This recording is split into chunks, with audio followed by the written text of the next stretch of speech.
Hello, hello, community. How are you doing? I hope you are all doing well. I hope you are enjoying your day. As usual, a new week and a new weekly session. This time we have a special guest that is someone that have been delivering a lot of the sessions to the Cloud Lunch and Run since our early days on the weekly sessions and also as part of our Cloud Marathon a few years ago. Um, so without further ado, the session of today, as you know, it's about platform engineering and maturity models. I'll leave to the speaker to explain more about what it means. But in the meantime, as usual, feel free to use the chat. Let us know where you are connecting from. Here, I'm connecting from Ireland, and I think Sturja, he will be introducing himself, but I think he's connecting from India, if I'm not wrong. And so let us know where are you connecting from. It's always good to, of course, connect with you and know more about where are you connecting from and watching us. Also, if you have any questions, feel free to use the chats. Share your questions. We will address them as soon as possible during the session. So, without further ado, I'm going to bring here Turja. So, welcome, Turja. How are you doing? Hello, Hugo. Hello, everybody. Everybody who is watching. I'm doing well, Hugo. Thank you. Thank you for again Thank you very having me much. in this session. It's a pleasure to have you, and I really appreciate. As I was talking to Turja, it's important that we appreciate and we recognize the effort of all these speakers that join us and dedicate their time to prepare the materials and also be here to share the knowledge with us, so we can learn and evolve and get better in the cloud and in tech in general. So, without further ado, Turja, do you want to maybe start to introduce a little bit yourself? Do you want to share probably your slides? I guess you have a slide there to introduce yourself. Yeah, so let me share my screen. Just a second.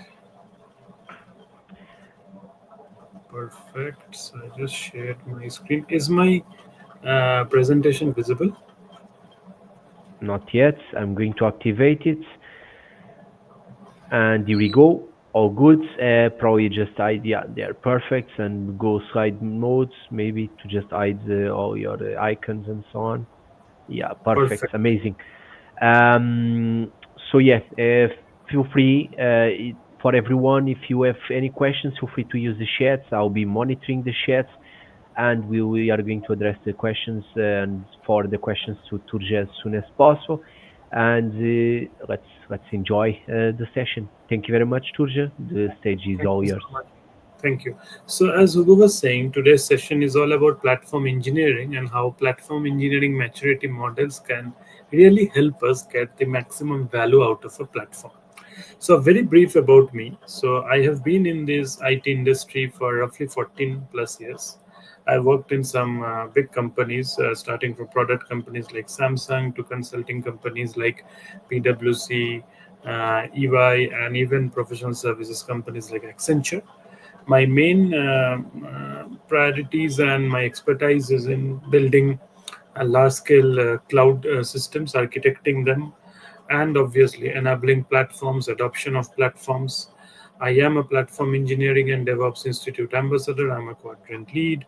I lead two chapters, one of HashiCorp and for Argo. I am a community empath. I always try to help the community, and that's where we and Hugo kind of get connected. A disclaimer: again, this is not representing any views of my employer. This is completely a personal opinion on things. This is not an official representation. There is no endorsement, no vendor pitch. Just for informational purposes, this is our way of communicating with the community and getting feedback and presenting. And disclaimer two also is that whether even though I put this story together, it's not like that every single photo or every single chart is something that I have created myself, because at the end of the day, there is no need to, right? There is enough material in the market. It's all about placing them in a sequence so that it tells the story you want it to tell. And but at the same time, I want to acknowledge all of the original authors or the owners of that content, and my sincere admiration, like Hugo is saying, for people who have taken time and creating high quality content which we can reuse to provide a story to our listeners. And in every when Hugo shares the slide, you will see that I have acknowledged them also in all of my content. So again, overall agenda very simple. We have three sections basically. One is the context setting of the platform. What is a platform basically? The second is the platform engineering maturity models. What is this concept of maturity model? And third is some closing thoughts. So let's get started with the first section, which is context setting of a platform. So what is a platform? Again, you might have heard about this. Maybe many of the companies and enterprises that you are part of have this something called an internal platform. Some people call it internal shared service, IT shared service. Again, platform is much bigger than shared services, as you will see very soon. But this is a very nice definition I like. A digital platform is a foundation of self-service APIs, tools, knowledge, and support, which are arranged as a compelling internal product. This is very important. A digital or an internal platform is an internal product, and your consumers are other developers and engineers. So, a platform by itself is not something that you are selling to the client. You are basically having this internal technology platform. Then, other teams in the company will use your platform basically to build solutions, and those solutions or products is what we are selling to the customer. That's why you can see it's written autonomous delivery teams can or will make use of the platform to deliver product features at a higher pace with reduced coordination. So the ideally it's an enabler. So having a platform team will provide you a centralized setup, right, with a lot of self-service APIs, tools, knowledge, support, right, kind of telling you the best practices so that you as a engagement team who is working on building a particular product for your customer, you can piggyback on top of all of the foundational platform elements and build your product much quickly. CNCF, Cloud Native Computing Foundation, also has a similar sort of a definition of a platform. As you can see, a platform is an integrated collection of capabilities defined and presented according to the needs of the platform's users. It is a cross cutting layer that ensures a consistent experience and provides typical capabilities and services for a broad set of applications and use cases. Again, everybody can define platform in their own way, but at the end of the day, there are some key characteristics that you need to be aware of. So, platform is mostly internal. Other teams within the organization will use your platform to build solutions that will be deployed. Your platform, to some extent, should have some self service capabilities, and it will take care of some of those cross cutting concerns. For example, it should provide billing, integrated billing, observability, monitoring, rate limiting, as an example. So, rather than every single team in your enterprise figuring out a way to run Kubernetes workloads, at a platform level, you can provide Kubernetes as a service so that the engagement teams on top of the platform really don't need to think, okay, where is my log getting stored? How do I access the Kubernetes? So you are basically taking care of all of that, the backup, the observability, the logging, the user authentication, the ingress gateway, so that the engagement teams can just build their solutions on top of this platform. But then what is platform engineering? So again, as you can understand, platforms and platforms engineering are kind of related. So platform engineering is the discipline of building platforms, basically. So you can see it is the discipline of designing and building tool chains and workflows that enable self-service capabilities in this cloud native era. Platform engineers provide an integrated product, most often referred to as internal developer platform. It's also called IDP, internal developer platform, covering the operational necessities of the entire life cycle of an application. So basically, so I explained what is a platform, an internal platform. So people who are building that platforms are essentially the people who are doing platform engineering. So in most enterprises, mature enterprises today, you will see they have a platform, and that platform is managed by this team called the platform engineering team.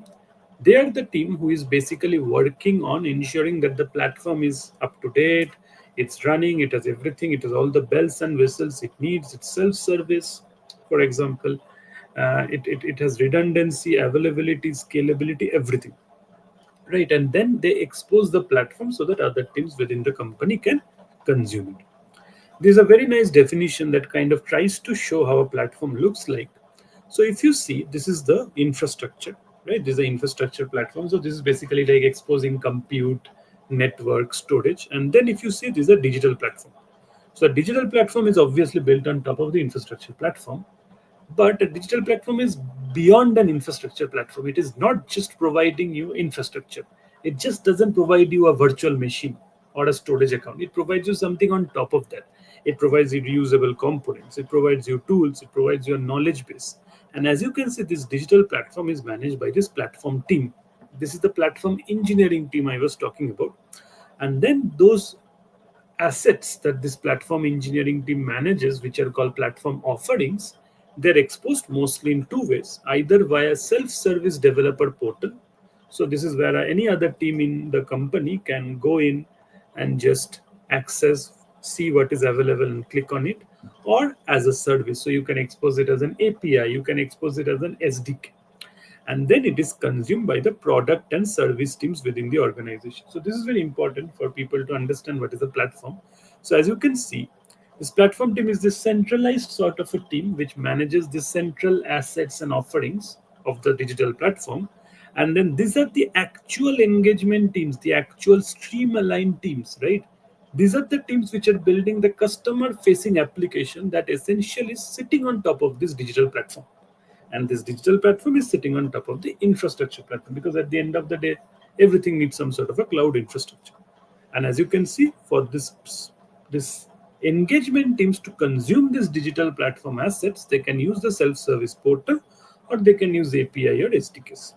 What are some of the key components? Again, I will not get into this because it's not just a session on platform, but obviously you need some sort of a developer control plane so that your developers can interact with the platform, get benefit out of the platform. This could be version control like GitHub, infrastructure as code like Terraform, Pulumi, dev tools like Postman, Docker, all of that.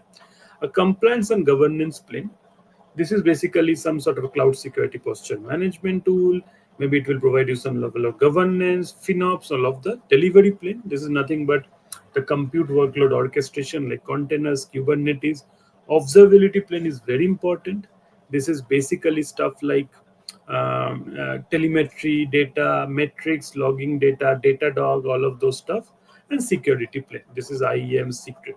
So basically, when somebody says I have a platform, you'd expect them to have all of these things, so to speak, right? They should have a developer focused platform where they provide all of the developer tooling, they take care of the security, the observability, they provide compute as a service. If they don't provide that, you are they really a platform?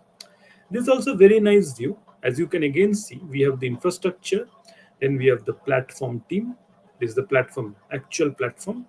They have exposed all of their assets via APIs, and then those APIs are used by these application developers who then build features with that. Okay, so this view kind of shows the funnel, right? That the platform engineering team is below, and then the application developers are using the APIs or the self-service portal or however way you have exposed your platform interface to build actual applications, and those applications have features that your consumers are using. This is also a nice view. As you can see, this also kind of says the same thing. You have the infrastructure platform, then you have the platform which is managed by the platform team.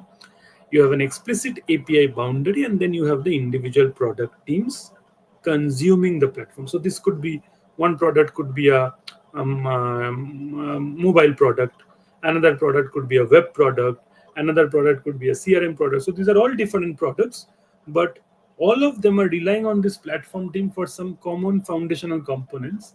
And because you have this platform team, they don't have to build it again and again. If you did not have to have the platform team, each of these product teams would have built that observability again and again. But here, because that observability is being taken care of by this platform team, the observability, the FinOps, all of that, the backup is taken care of by the platform team as an example. So they don't have to do this, right? So they can just interact with the platform via some sort of an API or an SDK or a self-service portal, and they get to what they want. But again, some people might say, man, is it a DevOps team? I don't want to get into this discussion a lot, but yes, if you have not been able to do DevOps correctly, then you might think that. But platform engineering is not DevOps, right? Platform engineering is beyond DevOps. And essentially, platform engineering is like that code shared digital platform, then individually each of these applications or solutions who are building on top of your platform, they might have their own DevOps team. So it's not like an either or at all, right? It's like the platform team is there, they also have their own DevOps practices and principles, they are exposing some foundational elements. Then the other teams within the company or the enterprise, they're using these foundation elements to build their application or solution. And to do that, they might use this DevOps culture or the DevOps way of working. Now, why is this important? Why should you guys spend time to know about platform engineering? Because if you see, Gartner is saying in 2024 trend that platform engineering is the fourth major trend. It is one of the top 10 trends. So they're saying, guys, you need to keep an eye out for platform engineering. And if you see in 2024, Gartner even published their own hype cycle just for platform engineering. So this is a big deal, right? So they're taking platform engineering very, very seriously. And once I go to some of the other slides, you will see, right, the impact that platform engineering is creating in organizations. One of the things that a platform engineering solution or a digital platform is supposed to solve is it is supposed to reduce the cognitive load of your engineers and developers. Because if you see over time what has happened, right, starting from 2000 to now, the cognitive load of our developers are increasing and engineers are increasing. Initially, they used to just write code. Now you expect them to understand what is Kubernetes, understand telemetry, understand all of the different tooling, version control, right? How to debug this stuff, how to deploy at scale, GitOps, everything you are expecting that this developer will know. So over time, this guy is getting burnt, right? So you are putting so much pressure on them that he's kind of not able to keep that load. So platform engineering is a way to transfer some of that cognitive load down into the platform so that you don't have to do it. So if some of these cross-cutting concerns, like let's say backup, version control, right? Let's the GitOps tooling as an example, right? So if some of these things can be handled at the platform layer, then you transfer some of that cognitive load from the top to the bottom so that the developer can just focus on building the solution and the platform takes care of some of the cross-cutting concerns. Another reason why we should be interested in platform engineering, again from a personal growth perspective, is if you can see consistently platform engineers are getting more salary than DevOps engineers. As I said, platform engineering is not just DevOps, right? And platform engineering is part of the trend. All companies are investing in it. So it makes sense for us to also know about platform engineering. But at the same time, what you have to understand that this is relatively new. This is not like Java, which has been existing for decades. So if you see 56% of the platform engineering teams, based on this survey that Humanitech did, have a tenure of 0 to 2 years. So more than 50% of the platform engineering teams are just shy of 2 years as an average. So you can see still a evolving space, right? It's not like everybody is like a very mature space where there is no problem. So there is a lot of scope of improvement, but at the same time, you can see that there's a lot of interest. So if you see 55% of organizations are already on board saying, guys, do, we are doing, we will continue doing platform engineering. And if you see 90% are saying we are planning to expand adoption. So if you compare, 24% are saying we are employing platform engineering extensively, and only 8% are saying we have no plans to implement platform engineering. So if you take 100 companies, only 8 companies are saying, no, I'm not interested in platform engineering. All the rest 92 are either evaluating platform engineering, or they plan to implement some sort of platform engineering within the next 1 year, or they have already implemented platform engineering, or they are completely into platform engineering. So you can see, right, the world is kind of moving towards the platform engineering. But at the same time, are those platforms getting adopted? So as I said, right, the platform engineering is an internal platform. So it's not something you directly go and sell to your external customers. So you expect your other teams within the organization, your other DevOps teams, your other engineering teams, architects, to use this platform to build solutions. But are they really getting the best out of your platform? Or are they saying, no, this platform is useless, I don't want to use it? So if you see, one of the problems today is that most of the adoption of this platform is you are having to push people to kind of adopt the platform. You have to go to them and say, guys, please adopt my platform. Okay, this is available. Sometimes you might even have to make it mandatory to adopt the platform. No, nobody in the company can deploy Kubernetes cluster on their own. You have to go through us. So what does this mean? It might be okay initially, but at the same time, that means your platform might not be at a maturity that people want to adopt it by themselves. So essentially, what you are saying, you are forcing people to adopt the platform. So then, in a way, have not built a very nice and mature platform, right? So there is a concept of a habitable platform. So Sam Newman describes a habitable platform as an internal platform where developers and engineers are automatically drawn. You don't have to push them to use the platform. They will automatically feel a lot of value from the platform. And if they get value, why will they not use your platform? But you can see there is a gap, right? So while companies understand that they have to invest in platform engineering, they want to do the correct thing, they want to do platform engineering, and Gartner is saying it is very interesting and it is one of the top trends and all. But at the same time, the adoption of that platform might not be happening at the level that we want it to happen. One of the reasons for that is there is a lot of tooling today in this platform landscape. So if you some of you know that CNCF tooling landscape, right, with so many small icons, like it hurts your eyes. The platform landscape is kind of becoming like that. So there are so many options, so many different opinions, right? So how do you know what is the correct thing to do? How do you know what does good look like? And if you don't know what good looks like, how do you build a mature platform? And if you don't build a mature platform, how will your engineers and developers and other teams adopt it? So these are all related, right? So we need to think like that. So these are some of the pain points today that is happening in platform engineering. I told you, right, one of the most differences that there is so much tooling, different sort of tooling. How do you integrate them? How do you ensure that the platform operates right at scale and gives the value that it needs to do? You can see how do you ensure that there is no vendor lock-in? How do you ensure that it's not too costly to use the platform? If the platform ends up being more costlier than, let's say, the underlying cloud service provider, then people will tend to go to the cloud service provider if you're not able to keep the costs low and give a lot of value. And obviously there is a lot of cultural resistance. So again, the overall thought process is that platform engineering is cool. Gartner is saying it is awesome. You should invest in it. Companies are all in on this, but at the same time, it's not perfect. It's relatively new. There is a lot of tooling and a lot of other challenges that a team who is trying to do platform engineering in the correct way has to fix. So this is basically what we wanted to do in the section one, right? So I just wanted to kind of put this context that there is this thing called platforms. There is this thing called platform engineering, which is a process of building platforms. Everybody wants to do it, but there's a lot of different viewpoints about how good looks like.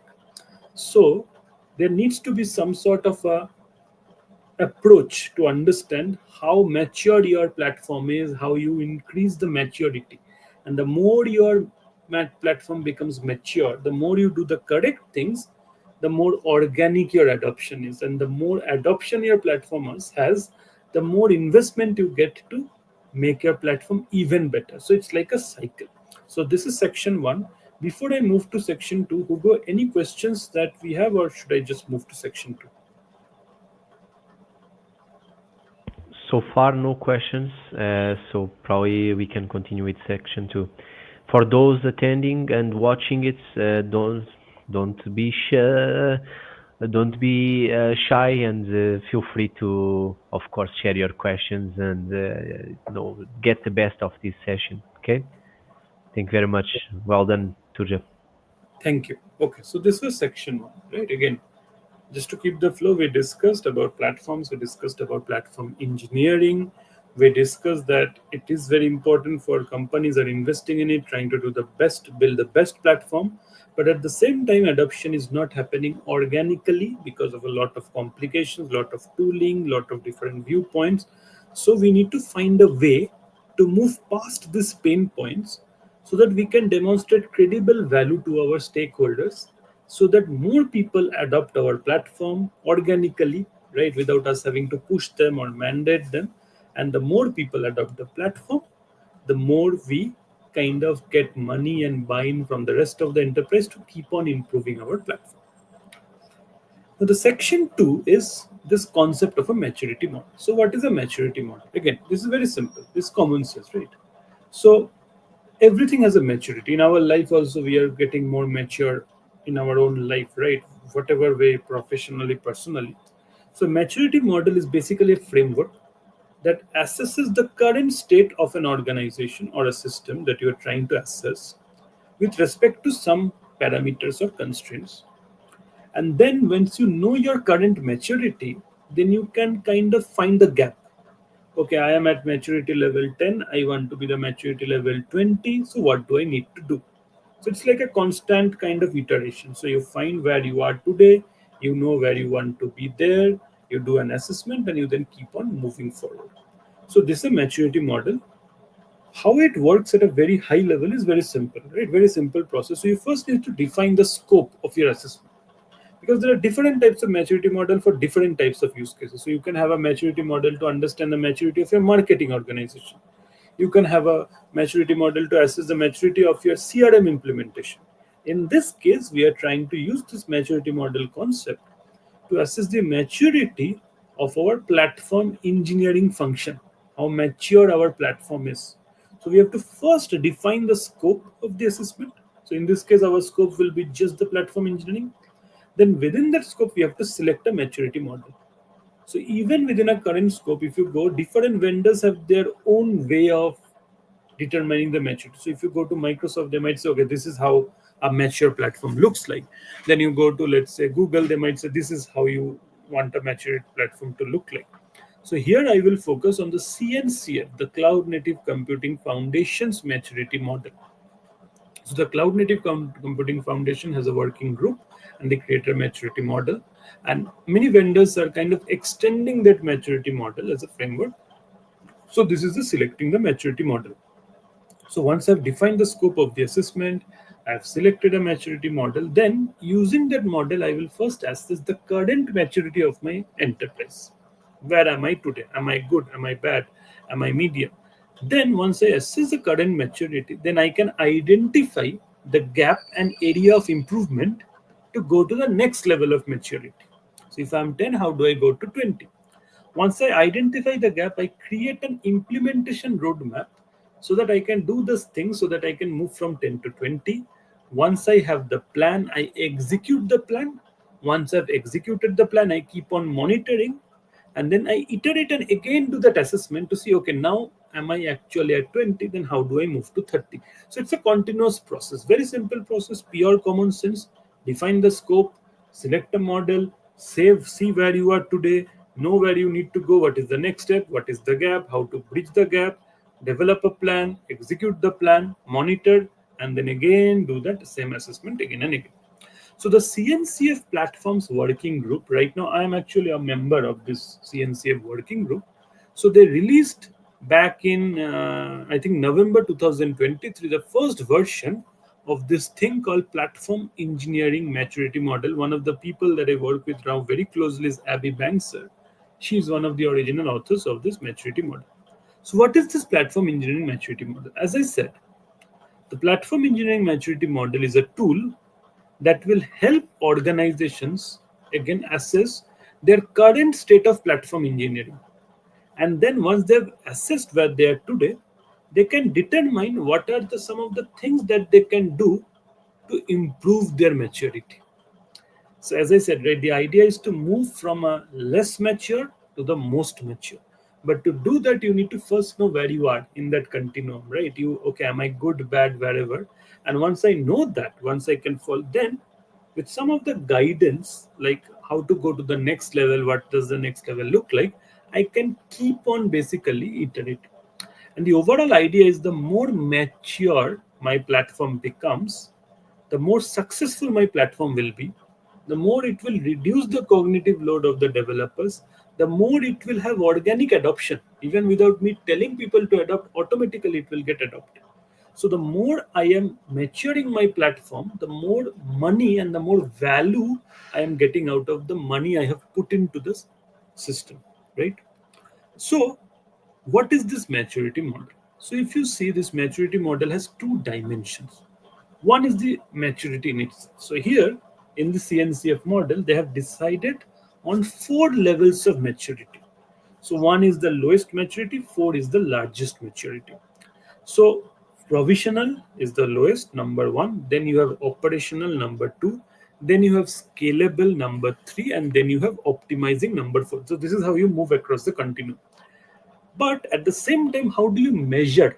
So to measure that maturity across these four levels of continuum, they have identified a few aspects. What are those aspects? Investment, adoption, interfaces, operations, and measurement. So again, what does this mean? So what this means is, investment means how are staff and funds being allocated to the platform capabilities. So from that aspect, how mature you are. Are you maturity 1 or are you maturity 4?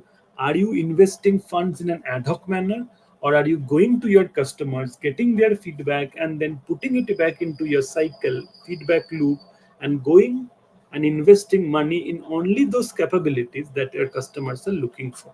So that is an investment angle. Then adoption is, how does the other people, the consumers of your platform, how do they discover and use your platform capabilities? That is adoption. Interfaces is, how do people interact with your platform? Operations is, how do you manage your platform? How do you prioritize features in your platform, right? Measurement is, how do you know how people are using your platform? What are the metrics you monitor? So again, what I'm coming back to is that these are the five aspects. So when you do the assessment, it's not like you can just give a blank statement that, yeah, I am operational. My maturity is number two, operation, or my maturity is number four, optimizing. It will be more like, in the adoption aspect, I am two, but in the operations aspect, I am four. Or it could be, in the investment aspect of this assessment, I am 3, maturity 3, which is scalable, but in the measurement aspect, I am provisional.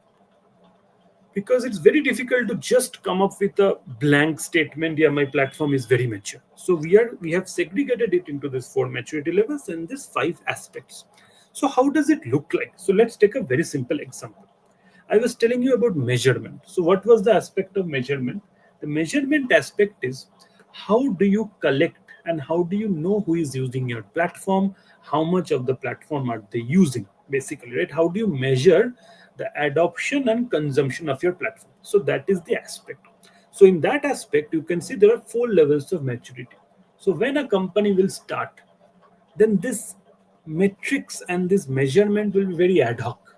So that's when, if you're in the provisional or the number one maturity, the first level of maturity, your aspect is very ad hoc, right? So your measurement is very ad hoc. The more you get matured, the more you move from provisional to operational, so you are moving up a maturity, then you now have a consistent way of collecting the metrics. So you can see consistent collection. Then the more you move to scalable, so again you are moving. So left to right means your maturity is increasing. So once you move to the third, then you might have your full-fledged platform insights division, kind of like a reporting division or an analytics division, who will collect a lot of data, maybe by an automation from the platform, and then give you rich insights. And then the last stage, which is optimizing, that is like you are getting quantitative insights, qualitative insights. You might use AI, and from those insights you will be even able to kind of decide what are the things which are working, what are the things of your platform that is not working. You might decide to invest more in the things that are working, and sometimes even decommission the parts of your platform which are not working, right? So what I'm trying to say here, guys, is that for each of these aspects you have to assess the maturity, and there is a very nice sort of a process to assess the maturity, and I will show that to you at some level. So you assess the maturity, and your maturity basically moves from left to right. So it kind of increases. The more mature you are, the better your platform becomes, and you have to assess your platform's maturity in all of these aspects, and that's how you kind of come up with the overall maturity. And the more your maturity increases, as you can see, right, the maturity is increasing, but at the same time the funding that is needed and the time that people need to invest in that platform also increases to some extent. Because again, as I said, right, this is not very simple. It is a complex thing. Building a platform which is habitable, which is a mature platform that your consumers want to consume, is not a small initiative. So you need to put in funding, you need to put in time, energy, effort. But there is a lot of value to be gained, because if you have a mature platform, you get a lot of benefits, and I will go through some of them later.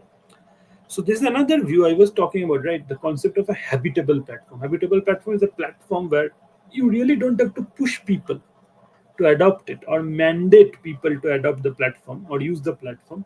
Automatically people starts adopting the platform. So if you see, the more your maturity increases, you see your adoption also keeps on increasing. So when your platform is a provisional, very immature platform, people will not try to adopt. When it is the second level of maturity, operational, then also people might not want to adopt. You have to push people. But the more your platform gets matured, the one once it starts reaching scalable and optimizing, you see adoption also increases. And at some point of level, you will see that you really don't have to push people to adopt the platform. People are automatically coming to your platform by word of mouth or whatever. They are actually adopting the platform by their own. So this is one small thing that I wanted to kind of show as a demo. So all of this is very kind of good, but how do we put this in practice? As I said, right? So a platform engineering assessment is, let me just log into my account if I can. Just a second.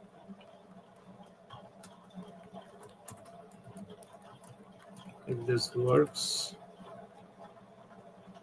Yes, I think looks good. Yes, perfect. So what I was explaining to you guys, right, that there is this sort of assessment that Cloud Native Computing Foundation has built, some set of guiding principles. Then what has happened? Vendors, this is Microsoft, as you can see, right? So I can rename this assessment as Cloud Launch and Learn Assessment. Okay, for platforms. So what is my interest? So I can say I want to establish a platform engineering product team. I want to blaze some paved paths. I want to optimize the self-service experience. The moment I started, as I said, right, based on all of the aspects, and they have also taken inspiration from the Cloud Native Computing Foundation. You can see this is an assessment where you will have to answer a set of questions. So, for example, does your organization have a dedicated platform engineering product team? You can see yes, and you can go to the next question. Another question will come after that. Which of the following roles are included in your platform engineering product team? You can say product engineer in this way. So you answer a set of questions basically. As you can see, there is a lot of questions you have to answer. Once you answer all of those questions, essentially you get a score. And that score is nothing but what we discussed here.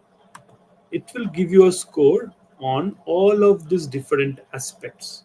And it will tell you, okay, based on the questions you have answered, how good are you in each of these aspects? Are you provisional? Are you operational? Are you optimizing based on the answers, right? And once you get that, it will also give you some guidance on how to move from one level of maturity to another. So again, as I said, so this is not only in theory.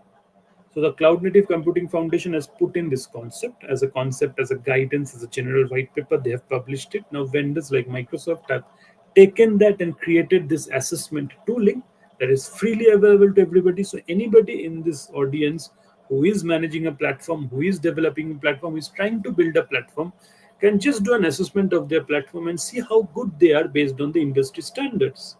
And based on where they are, they can also get some guidance on how to improve, because now you have this way of knowing what does good look like, what is the industry saying is a good platform, and how are you today compared to this platform. And now you can keep on bridging the gap.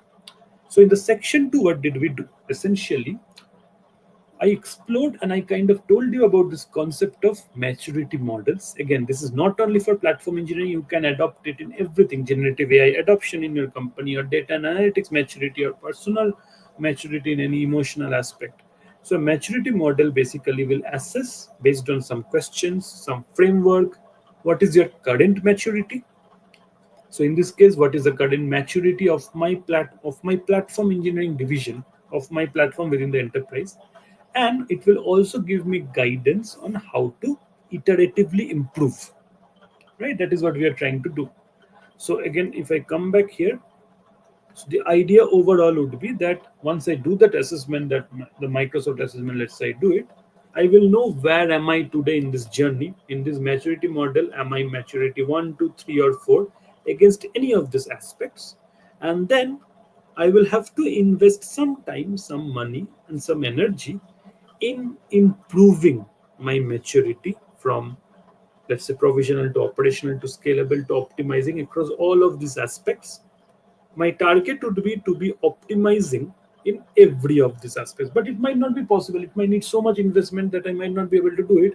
And I might say, okay, in some of these cases I'm okay to be operational, in some of these cases I might be want to be optimizing. So again, it's not like a one rule fits all. Every company is different, every company has their own aspirations, own KPIs, own goals.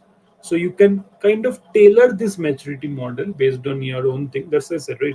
Microsoft took this base maturity model framework that CNCF built and kind of customized it based on their thought process of how they think a good platform should look like. And that is our whole target here, guys, right? We want to build good platforms, and we want to know where we are today in this platform journey. And once we know where we are today, we want to know what are the steps to be better and how to move forward. So this is section 2. Hugo, any questions, or should I move on to section 3? So far, no questions, Surja. So I think we are good to move to section three. Yeah. Perfect, perfect. Thank you so much. So the section 3 is basically the closing sort of a section, right? Where we are kind of coming up with some closing thoughts. As I said, that the maturity model by itself is not your end goal. It's just an enabler on your journey, right? So it's more of a guide, nothing else. It's just a guide. We all know that this guide by itself might not fit. That's why I said, right, the cloud native computing foundation thing is completely open source. You can take it and then you can tailor it based on the needs of your audience or your enterprise, right? So you can tailor that model based on your organization. The final goal is to use this model to know how good you are in your context and how to improve within your enterprise. So, whatever makes sense for your enterprise, you need to tailor this model based on that. You cannot just go with the blank model always if not needed. Another thing that we have to understand is that this was an assessment that was done by Google Cloud. Google basically is a company. They interviewed a lot of companies today who are building platforms. So one of the thing is that which we need to understand, that a good platform needs time, investment, money, energy, everything. If you see 44% of the leading organizations, of the organizations which Google think have mature platforms, who are at the last stage of the maturity, maybe they had dedicated platform teams for more than 5 years. So they have been in this platform business for more than 5 years, and now they are leading. So if you're starting your journey today, maybe you will not reach that maturity, and that is okay. So it's a continuous time and effort. You need to give the time, you need to give the effort, investment, and don't be as long as you know where you are in the journey, where you want to be. It's just a matter of iterating and moving forward. But the thing is, what the way. So as I said, right, why is Gartner so bullish on the platform engineering concept? Why are CEOs and CIOs and CTOs saying, yes, we are all in on platform engineering? Because there is value. This is just one of these metric I'm showing. So this is showing that companies which are leaders in platform engineering, who are the most mature platforms, are 8 times more likely to be able to release code changes successfully into production in less than an hour. This is huge. because the more quickly you and safely and reliably you can release code, the more you can respond to business demands, the more you can innovate, right? You don't have to wait 1 month, 2 months for a new feature. You can release it within 1 hour into production.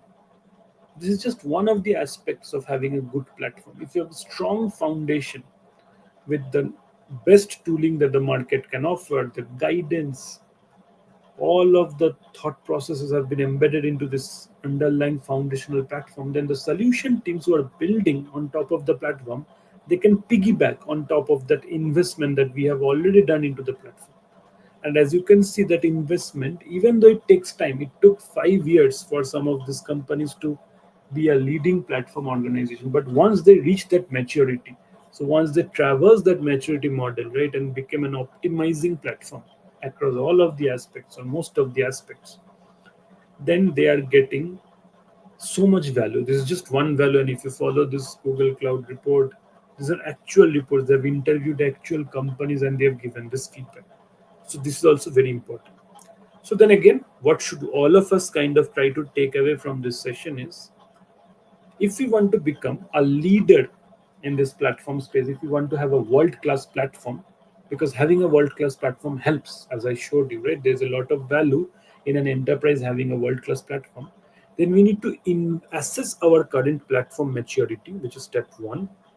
Then we need to identify the areas of improvement. Then we need to invest in training and development, foster a culture of continuous improvement, leverage open source tool, manage services, and then we establish clear criteria to understand where we are. Again, this is just the maturity model. So you basically need to follow the maturity model and do whatever it is needed to go to the next level of maturity. And the more you follow the process, the more mature your platform becomes. And once you reach the maximum maturity that you think you need to reach, then you start getting a lot more benefits out of this platform investment that you have done.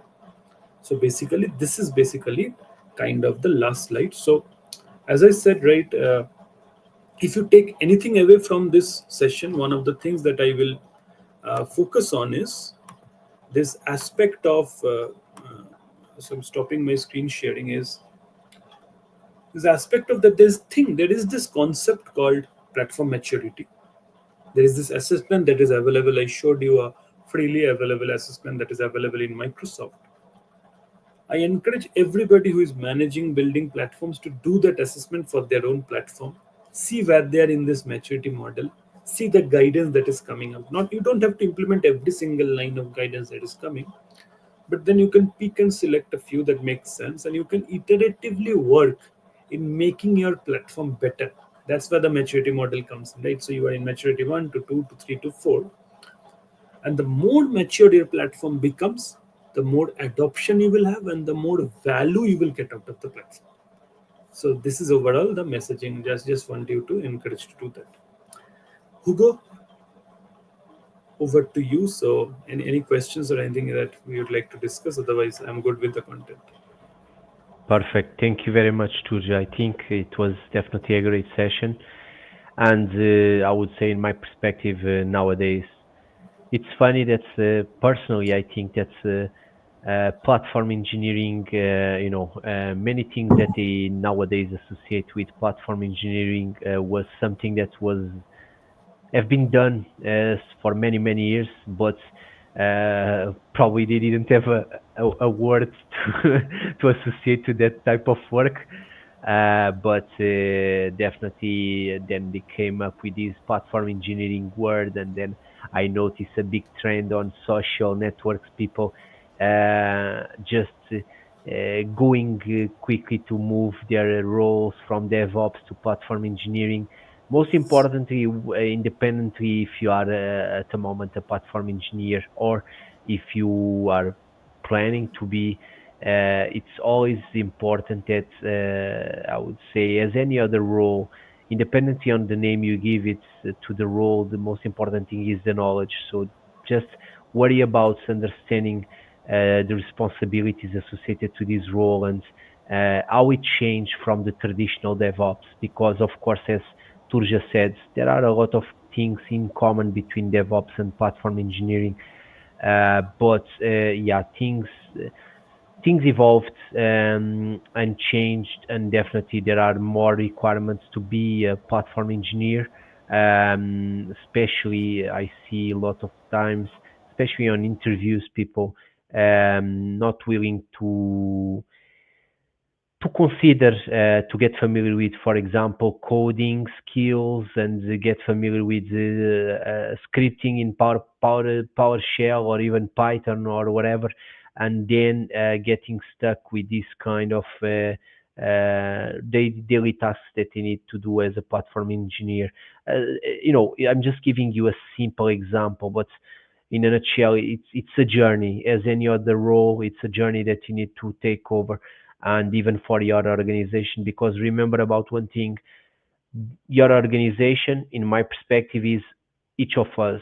So that means it's our responsibility as someone that belongs to the organization to look for improvement, to be better each day, and to learn as much as possible and deliver the best job as you can.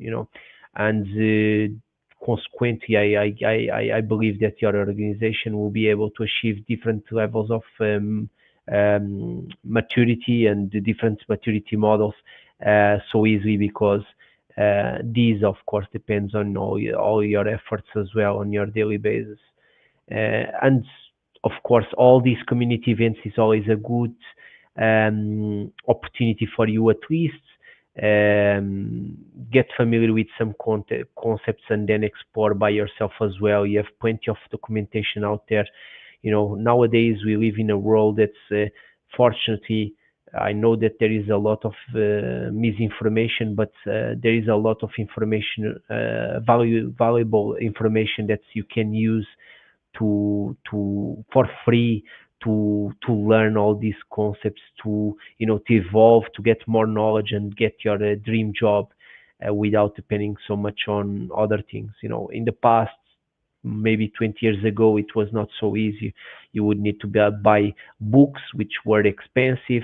You didn't have so much information in the internet available, and you would need to figure out things by yourself.